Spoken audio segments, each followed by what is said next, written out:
Halito and welcome back everybody. This is CT over the NYC Indian, and today we're going to be reviewing a brand new show, The Courtship. This is going to be brought to you from an urban Native American perspective, a mixed perspective, and a secular perspective. So keeping with true colonizer fashion, let's put our pinkies up in the air, have a tea party, and get into it.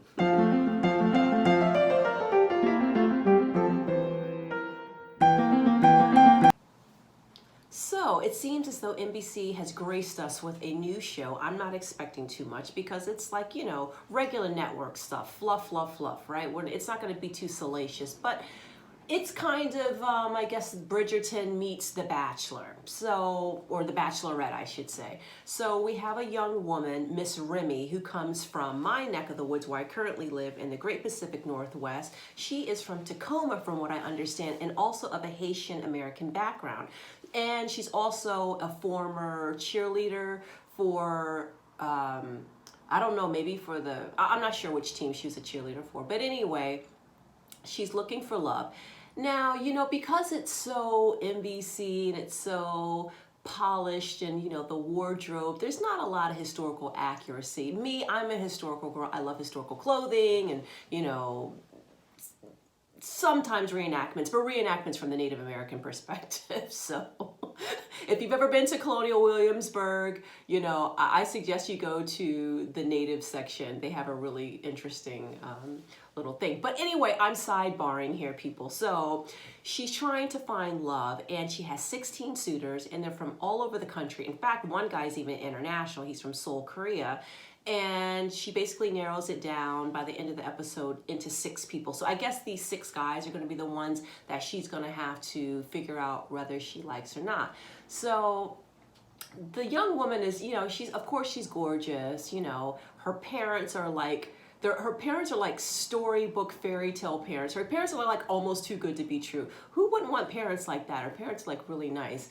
And her sister's there, and her best friend, who's supposed to be the court, but I'm looking at that best friend like, you know what, you better watch your best friend. She might be trying to pick up somebody of her own, but I don't know, allegedly. Anyway, so they're trying to use the Jane Austen Regency era. Basically, it's just like the colonizers' way of basically the women had to do to try and get rich husbands, because they treated their women like crap, and basically, it was really hard out there for a lady. So she had to marry into a wealthy family. So now they're trying to use the same template of an old-fashioned courtship, where you have to write letters to make your intention known. You have to really present yourself when you go out, in those Regency era films and things like that, documents or stories, I should say, rather. Women had to always be escorted, basically treating women like children, okay? So,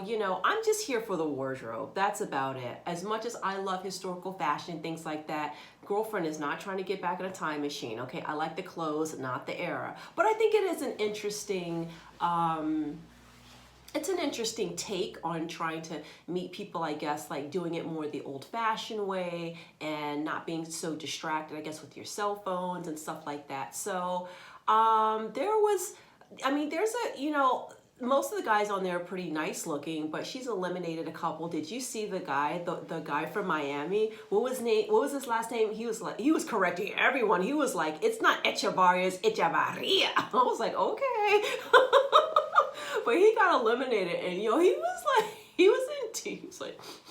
in tears when he got eliminated. But and then the doctor, did you guys see the doctor? He was like pressing hard. He's like, but you didn't get to know my personality. You didn't get to know me. And he's a physician down in Miami. So I'm like, okay, so she got rid of 2 people from Miami. See, she's from Seattle, or Tacoma, but she's an engineer. Oh yeah, I forgot to mention, she's a software engineer, was it? She's in the tech industry, which, basically in Seattle, a lot of people here, I won't say everybody, but a lot of people are in the tech industry. So it's pretty common. And I just want to give a little bit of a regional perspective. Even though I'm a New York girl, I live in Seattle now, and I see, just as a person who I used to love to hook up my friends and do little, amateur matchmaking and stuff. I love love. I think it's just such a beautiful thing. And I noticed that here, I thought to myself, my God, I would never be able to set up people over here, because it just seems so difficult to get people to be open. It's a city where people tend to walk down the street with their head down. They avoid eye contact. There's something called Seattle freeze, which happens to transplants from new places that they experience. Is very difficult to break in and to make friends, versus New York City. Well, we have the reputation of being the complete, the arseholes of America, right? But actually, I think New Yorkers are actually pretty easy to get to know. I mean, and we're pretty straightforward, right? Or a lot of people are. So, I see the vast difference. So I thought to myself, gosh, for a single girl in a town like this, I don't know how people meet each other. I mean, I know they do. People get married and they have kids. It's not like we have lower birth rates here than the rest of the country that I know of. But so people they do it, but I don't know how it happens. So I'm thinking, okay, beautiful woman, educated, smart, check off all the boxes. Why does a woman like that need to go on a show to meet someone? But I don't know if you guys have ever come to Seattle for the weekend, and I mean, most people don't come to Seattle for the weekend because, especially for East Coasters, Seattle's not even on our map. It's just not on our radar, right? What is it known for? Like, coffee and, in my generation, it was Kurt Cobain, grunge music. That was like basically it. So I think because the influx of people that we get here tend to be more the tech types, and a lot of them tend to be introverts. And, sometimes socially awkward. And I think she's just having a hard time finding somebody here. So I was like, okay, I get the premise, and, let's see how this works out. So, the guys that she has chosen so far, now there are two that stand out to me. So there's the first guy from New York. I can't remember I don't remember his name. Listen, guys, I was just watching a lot of shows last night. But the first guy from New York, you will remember because she gave him a kiss. Now, okay, that was the very first kiss that she got.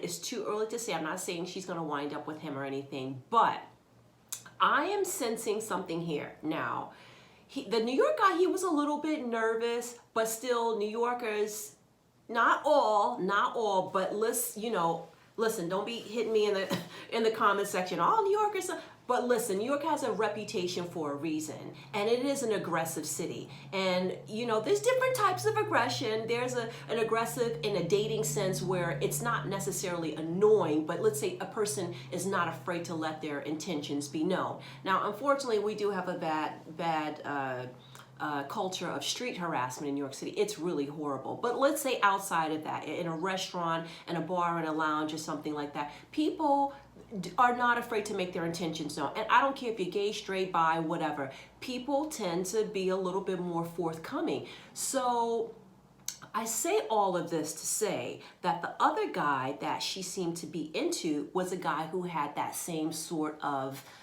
persona, but he's not from New York. But he totally could be, though, is the guy from Seoul, Korea. That's the guy that wrote the stupid, letter with the passion or whatever that her mom read, and it was like kind of embarrassing. But you notice he was like not afraid. He was like, oh no, you're not gonna put me over in some corner. You're not putting baby in a corner. I'm getting on here and I'm gonna make my intention known. So I thought the Korean guy was kind of interesting because once we got past that stupid letter, he kind of just seemed like a nice guy, but like he has that kind of like, look, I like you, what's up? Like he's got a little swag to him, right? So I'm like, okay, so the guy from New York and the guy from Seoul. And then who else did I see? Oh, now, and then the other one I wanted to talk about was the blonde-haired guy, right? The guy with the nice hair. So listen, he reminds me of one of those guys on The Bachelorette who they wind up having to kick out the first week because they realize he's just on there trying to pump up his career. This guy literally sat on camera and said, I had the right hair, I had the right smile, and I had the right jawline.